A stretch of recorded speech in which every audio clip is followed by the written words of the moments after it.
All right. All right, moving on. Battling these wildfires burning all over the state, never easy. We know that. We cover these stories every year, and our heart goes out to the firefighters.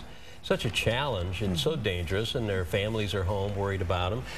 It takes a lot of preparation. It takes a lot of help from crews across the entire state, and sometimes across the region, across the country for that matter. They enlist a lot of help for sure. And one crew actually was just sent from right here in Mesa to help out on the front lines. Forrest Smith, captain with the Mesa Fire Department, is live with us to talk a little bit more about this. Good morning, Forrest. Hi, Forrest. Hey, Rick, Faye, good morning. How are you? Just great, thank you. Oh, now, Andrea, sorry about that. It's okay. I didn't.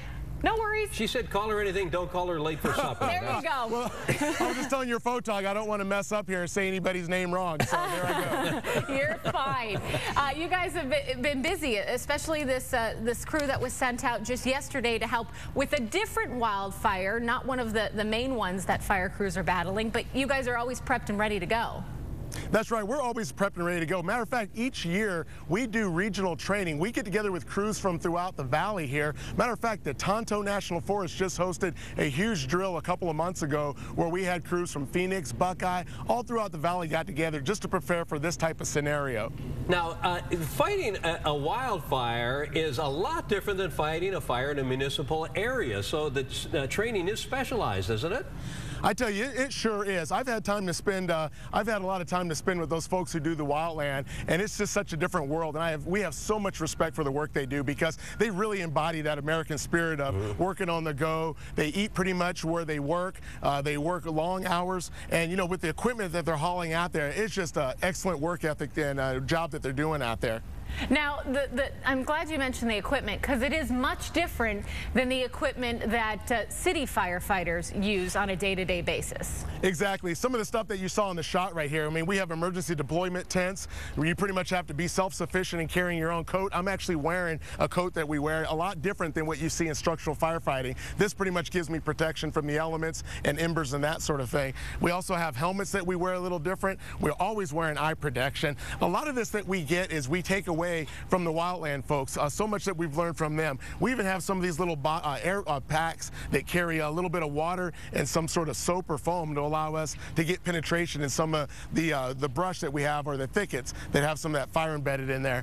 As you can see here too, the hose is a little different. We've got a smaller pumper right here. In the wildland world, they have what you call different type pumpers. This is what you call a type 6. This actually gives us the ability to go off-road, hit some of the smaller hot spots, and then essentially support those wildland crews. The hot shots you hear about, the type 1 crews, those guys are out there working hard. Our job in the valley is to come up, support their efforts in doing structural protection and keeping fire from spreading to a lot of these homes up there. And it's interesting too, Forrest, that part of the wildlands tools are shovels and rakes. You know, you showed them there, but there's a lot of work up there just trying to keep the fire lines away, right?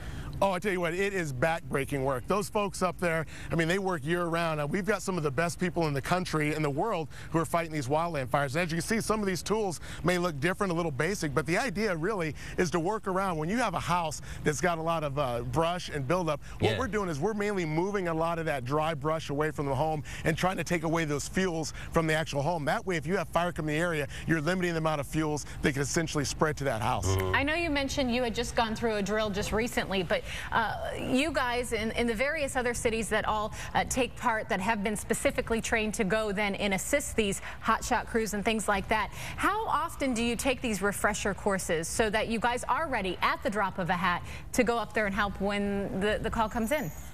Well, they're pretty common. Matter of fact, the drill that we did recently, that goes every year. But within that, each department has built in their own standard operational procedures. So essentially, all the cities that have these urban wildland interfaces, which basically desert against your homes and against the city, we drill on a regular basis. So those stations are actually working year-round on drilling on how they're going to attack some of these fires that may happen here in the valley. So it's a year-round process for us. The valley's dry, so of course we're always doing something. Well, thank you so much, not for appearing on our show as much as for doing what you do. Absolutely. I really appreciate the hard work you guys do. And well, no, we appreciate your support. Well, thank you very much. We appreciate your support, and especially that of the communities. Thank you, Forrest. You absolutely have ours. Thanks so much. Pleasure to talk to you. Yeah. I have a friend that's just getting ready to leave next week, and literally, though, they call you. To go up to fight the... Yeah, he's acting, he's going as a paramedic, and he'll provide paramedic services to anyone that you know, was to get hurt or dehydrated or things like that. But literally, you get the call and you have to leave the next day, and you're gone for 17 days. Wow. He's leaving behind a wife and 2 kids. Yeah.